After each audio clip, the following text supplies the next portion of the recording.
I got my boy Ross here. We're gonna talk about investing, real estate, Yes. and taking risks. What's up, Ross? I'm cool, man.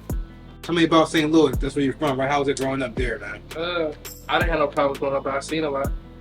You know what I'm saying? But like my childhood was amazing. My mom, I grew up in a single parent home, older brother, but my father had other kids, so there's 5 of us total on my father's side. 2 of us on my mom's side.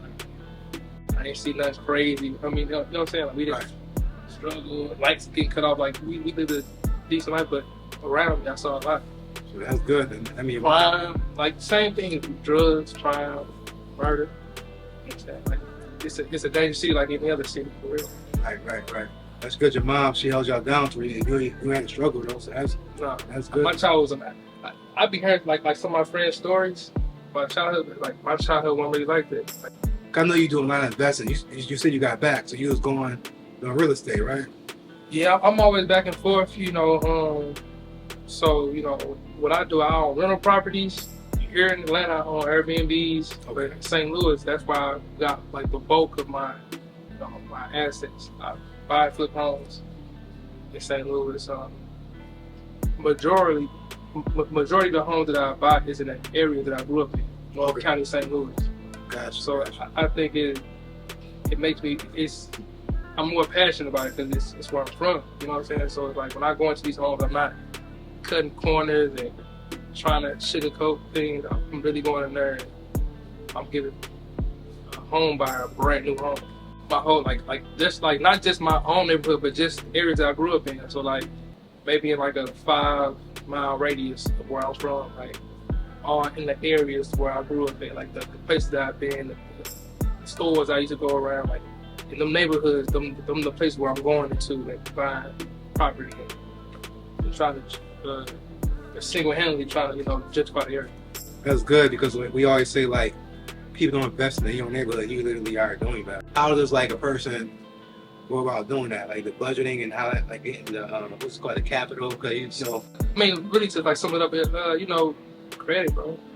Right. Like credit. Like a lot of people don't realize the power of credit. So how I was able to, you know, to come up, you know, I own a construction company in St. Louis. Okay. But you know, with that money that I made from construction and credit, like getting business credit, personal credit, I'm able to buy and fund these deals. So I'm on my own pocket. So you use them to do your build outs on the homes. Yeah, so like a lot of so I GC my own projects. So I'm my own general contractor. So I'm not going to a property and I'm hiring a big GC or a GC to do. No, I'm going to myself. I'm getting a painter. I'm getting a carpenter. I'm getting a plumber, electrician. I'm putting them guys together and we going in there doing the jobs ourselves. General contractor prices can be 30 or 40% markup. So it's like you saving it, you know, which could be easy $30,000 or $40,000. You saving per project. That's dope, man. So going back into like, what about here? You see, you got Airbnbs here, right? How is that? Especially with the market like it is now, but then they like kind of chop that down a little bit. It kind of came down a little bit, but it's still money to be made in it. But it's not like it was in 2018, 19 when we got into it, like 19 when it was like going crazy. I mean, you know, yeah. Like it was crazy, but it's still a lot of money in it though. I mean, you can still make a decent income off Airbnb. It's about any business scale. Okay. So if you're a person that only got one spot, not making no money, but you got 10 spots, 5, 7, 8 spots, then you can kind of spread it, you know, and see, you know, a good decent income.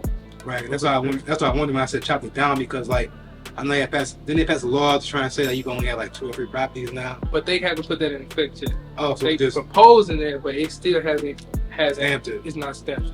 Gotcha. It's still as if like it's still up right now. So I didn't know you can still go out there and do your thing. Yeah. But the main goal is to actually, you know, because in Atlanta we do corporate leases, but the goal is to always own. If you own your assets, then no matter what laws they pass, it could affect you a little bit, but it's different than if you got a lease compared to you if you own the asset. Right. But even you own, how can the law affect that? Because at the end of the day, that's your property now. So yeah, but like if they say something like if they pass laws say that we're under your name, which is a trick to that. Okay. If like under your name, if you can only own 2 properties, then like now you have to create multiple LLCs. I feel you. That's the way around it, but it could be a hassle still. But it's always a way around everything to legally do it, not illegal. Yeah, I got you. It's I all got legal. you. That's all right, man. So like, what's the market compared to like Atlanta to St. Louis? Atlanta market is crazy because from a real estate standpoint, you have a lot of out of town, out of the country investors from Canada, China, California, New York, coming down buying property because it's so much cheaper in their market to come to Georgia.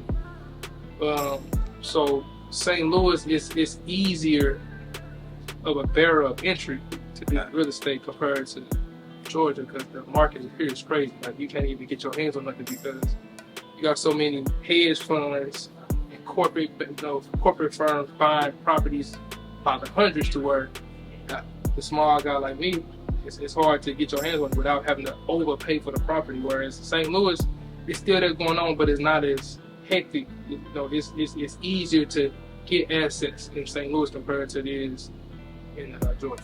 Okay, gotcha.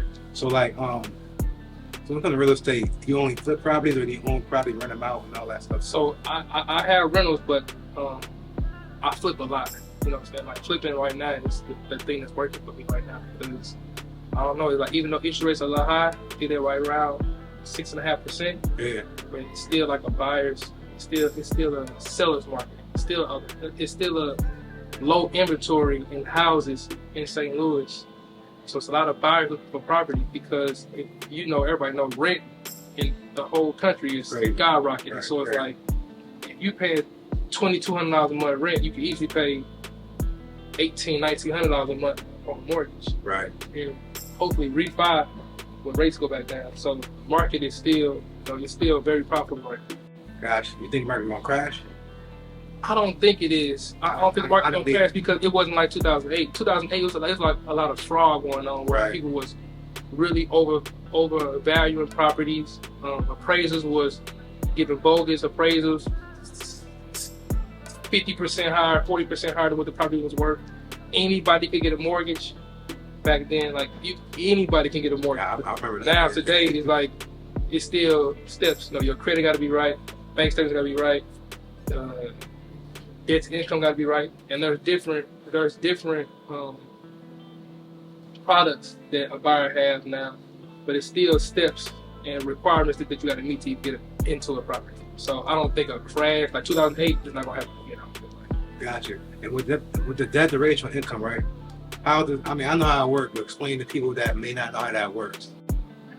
You have to make a certain income. So how a lender, will look at your bank statement. They go pull your credit. So I think the credit right now is about, I think it's a 620 to get an FHA loan, 3.5% down. Yeah. Your debt to income has to be a certain percentage, meaning that like per your income, per your expenses, this is what your things are DTI. Right. It's your debt ratio. So if you meet that certain threshold, then that qualifies you for the loan.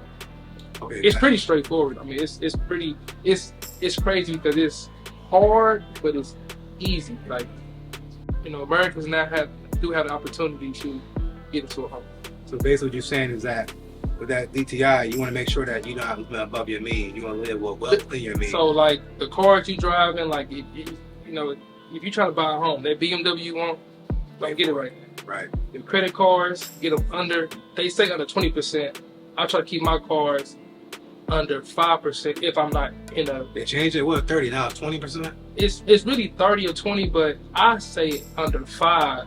Right. If I'm not doing a renovation project, if I'm not flipping the property, I keep all my cars under 5%. That's smart. Not 20, 30. That's still kind of high to me. Right. But if you're trying to buy a property, you want to make sure that you don't have no collections, no judgments, no repossessions, nothing that will trigger a lender from backing off from you from not giving you a loan. Even late payments, because when you pay a car late, people don't. That's sit there for what 6 months, something like that. I tell my friends, I'd rather pay my rent late or pay your rent late before you pay your credit card late, because if you pay your rent late, yeah, you're gonna get hit with a fee, right? Let's say that fee is $100, $200. you pay your car note or your credit card late, that's gonna hit your credit that's still up for 7 years. That's what 7 years. And it might your score might drop like if a person got, let's say a person got like a 750 and they miss one payment, they gonna drop 100 points. Yeah. Automatically, just for one missed payment, and that payment stays on for 7 years. And it could be $2 that you didn't see. It could be nothing. Like it could be literally a penny that you missed. Right. Like if you're late, you're late. How does someone get their credit up or establish credit? They don't have any. So like let's say let's take it back to somebody that probably will be a teenager. Okay. You know, they don't got no credit. They fresh out of high school. They 17, 18. You can use self-lender. That's a way to build your credit. Rent reporters. Okay. If you pay rent, that's a way to hook your you got to show documentation of your lease and what your payments are. That's where to build your credit. On the business side, you can use NAV. That's a way to build your business credit. Right. Uline accounts, Sherwin-Williams accounts. These are accounts I actually use to build my credit. Okay. People with authorized users, like if you know somebody that have a high credit card and they don't have no missed payments, you can ask them to add you as an authorized user to get their history. That will boost that will skyrocket your credit to get you. I heard about that. That's new. Started, yeah. Well, it ain't new, but I'm new to it. Yeah, like authorized users definitely. You know, me starting out my credit, my mom has always had 800 plus credit scores her whole life. Oh yeah. So she was the one that really put me on game. Like no matter what, credits go. So me growing up, she'd add me to her credit card. She'd get a card for 30K, add my name to 19 years old with a 740 because my mom helped me study my credit at a very young age. So your mom the truth. Authorized users, yeah. With the mom. If I'm the truth. Yeah, she got you all the way together. And I say that's why I said salute to her because she made sure that she put you in a position to win. Yeah, for sure. You know what I'm saying? You was there with your kids, you know what I'm saying? Like, so like even with like my son and my daughter, like before they able to drive a car, they're gonna have 700 plus credit scores because from the things that I learned from my mom and just life. It's so many different life hacks that's legal that you can do to build credit. You know what I'm saying? And anybody, I don't care what your income is, no money, you can be zero. You can get access to capital to fund your business. You have a budget strategy, I'm sure, right? That's your budget. Yes. So like my budget is tight. So meaning like it's tight but it's loose. So one thing that I'm very loose on my budget is food. Gotcha. Like that's like I love eating at nice restaurants. Not I ain't gonna say expensive, but like I feel you. I like, especially in Atlanta. Like we're in Atlanta, so like I like eating at like nice good food. So that's something that I'll be a little loose on, food. Reckless spending, like watching the heat. Like I don't keep my heat, like just small things. Like I don't keep my heat on 90 or 80. I keep it set at a certain level all year round. Keep a consistent bill. Gas. I don't try to drive, so much because gas is high. Right. So I try to be strategic on where I'm going. Like so where I'm just not just blowing gas. That's important though, because like when you make a budget, everybody think that I can't have fun no more, I can't do this no more. Really is you're doing stuff within your budget. So if you buying like Louis bag every once in a while, or you might buy Old Navy jeans one day. You know what I'm saying? It's all well within that budget because you're not breaking that budget. That's what's important too. Because like me reading this book, man, it showed me a lot, and I knew how to budget for the most part already. But this took me back to like the beginning. You know what I'm saying? One-on-one. That's why I got it because I wanted to renew. I did everything this year, you know what I'm saying? So like, if I see something and I can't buy it in cash, I won't buy it in credit. That's smart. You know what I'm saying? Because like that's why, and I do that because like at the same time I'm building my credit. So if I buy something that I know I can buy in cash, I know I can pay the card off like that, put my square out something. You know what I'm saying? But like a multiple, like you can't buy it 3 or 4 times. You shouldn't buy it once. Buy it up, right? Because I think the thing that I have, like I had that fear, like I have a fear of like going back to zero. Man, you and me too. And we all, being entrepreneurs, people think entrepreneurship is easy. No. We all go to zero and and it's like when you go to zero, you start thinking like, damn, God, I should never bought that. I should never did that trip. I could have waited. And then you start, having regret. So it's like before you even get to that point, like, nah, let me just think, like, do I buy this? Do I really need it? But certain things like the Louis Vuitton or the jeans, sometimes you have to do that though because that motivates you to go back out there and fight and go get it again. Right. So sometimes that's okay to make that purchase. Not living like you. Right. You know what I'm saying? And that's why people break their budget, because they do live like that. So you Right. got a zero budget to where you only buying necessities. And that's cool if you're going to do that for a period of time. Right. But a lot of times you get stuck in that budget. Now the budget, you start hating the budget because now I can't do what I want to Yeah. do. So then you start overspending in the budget, not treating yourself at all. Yeah. That's when people break their budget because now they're going crazy because they wanted this and wanted that. But it's okay to you put that within your budget to buy something every once in a while. You got to Right. do it all the time. Every once in a while, It's a check yourself discipline. out. I remember at one point I'm cutting hair, I'm up crazy, 12 hours, 12, 13, 14 hours. Right. I don't do that no more, you know what I'm saying? Yeah. But now I look at myself now, when I look back like, damn, do I need to do that again? You know what I'm saying? Because I know. Sometimes you got to do that though. Sometimes you got to get back to that. Exactly. That's where you started. Right, that's my dilemma this year. I'm like, you know something? Maybe I need to go back to that grind that I used to have. Yeah. You know what I'm That saying? fire. You know what I'm saying? It's like, did I get too lax? Yeah. You know what I'm saying? I mean, we get lax. I mean, you know, you be probably living good, driving a nice car, You know what I mean? eating good. It's like, man, you can kind of chill. Like, well, look at your bank account. I'm good. Right. But you know, the more I get older, I realize I got to keep that fire in me, like I did once I first started. I had nothing. Right. And I think that's why a lot of successful guys say take vacation, because you're going crazy all year and you don't want to slow down because you don't want to get lax, but you got to take a break to reset. So That's like true. back on vacation for a few days or maybe a week, Yeah. just to reset, to regroup, and then come Yeah. back and go at harder again. Because I think most guys I know millionaires, they take like vacation like every 2 to 3 months. Yeah. Go somewhere just to reset. Just to chill, just to reset and just to get your mind together. Because like I said, it's when you out here fighting the world, it's a lot on your mental. You know what I'm Yeah. saying? Like I'm just getting back to the city. I've been gone for 4 months. I've Yeah. been gone since September. So Yeah. it's like, you know, when we working on these projects, we working 6-7 days a week. All my contractors, like we working every single day. I mean, you see how I post, like Yeah. you see the stuff, so it's like like you see this stuff, like it's hard work and it can drain you. So like me coming back home, being with my kids, being with my fiance, being with my friends, it kind of like that reset to where I can take a breather, chill for a couple weeks a month, and now I can go back at 100%, 110%, and go kill again.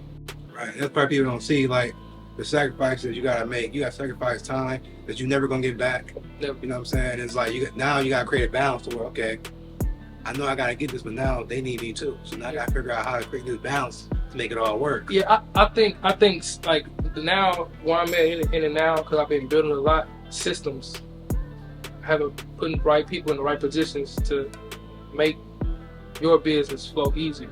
Right. Another thing too is just using the money as a tool. Me changing my mindset of, I had the mindset one time, I'm gonna do it all myself to save money. I'm gonna do it all myself. But that's the wrong mindset, because I personally didn't get into real estate to get another job. I already have a job already. You know what I'm saying? So me using the money as a tool, use the money as a tool to go out there, use the money to bring more back. It's all a tool. And I think once my mind changed to that, I started seeing my growth started like exploding. That's what it's called. It's really a tool. Making money work for you. That's what it's called, right? Yeah, because it's like you know, I'm human, you're human.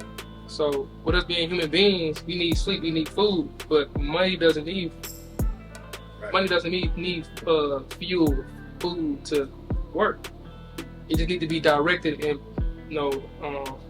directed to the right place. Right. Put the work the right way. Yeah, so like I can only do so much work, but if I can hire people that can get the work done for me quicker, speed is how I'm able to see this growth, because I'm getting done a lot faster. I gotta spend a little bit more, but we making money on scale.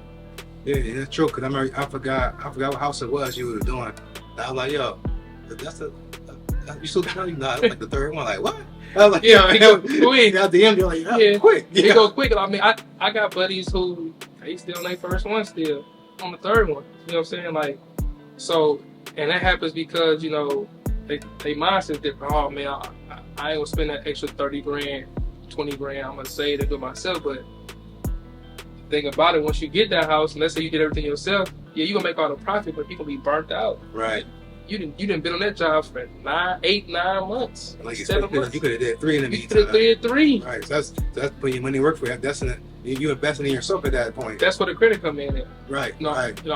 I'm able to, make sure my contractors have PayPal. We pay our contractors, be it through Stripe or wherever. You know what I'm saying? But pay them and get the job done quick so you can move on to the next job.